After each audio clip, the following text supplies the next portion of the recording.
আমার মৃত্যুর আগ পর্যন্ত মনে থাকবে আমি কারো জন্য খুব করে কেঁদেছিলাম।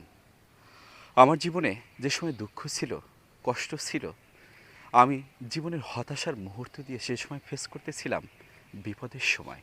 সেই মুখগুলো, যে মুখগুলো আমার প্রিয় মুখ, আমার কাছের মানুষ, আমার প্রিয় মানুষ, আমার প্রিয় আত্মীয়স্বজন, যাদের অনেক কিছু থাকা সত্ত্বেও যারা আমার বিপদের দিনে কখনো পাশে ছিল না।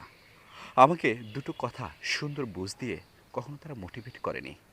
দুটো কথা বলে কখনো আমাকে সান্ত্বনা দেয়নি, তুমিই পারবে, তুমি চেষ্টা করো, পরিশ্রম করো, তুমি জীবনে ভালো কিছু করতে পারে। এরকম কিছু মানুষ যাদেরকে আমি খুব করে কেঁদেছিলাম ভয়ঙ্করভাবে, আমি তাদেরকে পাশে পাইনি। কিন্তু আমি কখনো তাদেরকে বোঝাতে পারিনি যে আপনার খুব প্রিয় মানুষ থাকা সত্ত্বেও আমার জীবনে এত কষ্ট কেন। মানুষের জীবনে এরকম হবে, আসবে, যাবে, কিন্তু সেই মুখগুলো কখনো ভোলা যাবে না। তাই এই কথাগুলো মানুষ মৃত্যুর আগ পর্যন্ত মনে রাখবে। কিছু কিছু কথা জীবনের মৃত্যুর আগ মুহূর্ত পর্যন্ত মনে থাকে, কখনো ভোলা যায় না।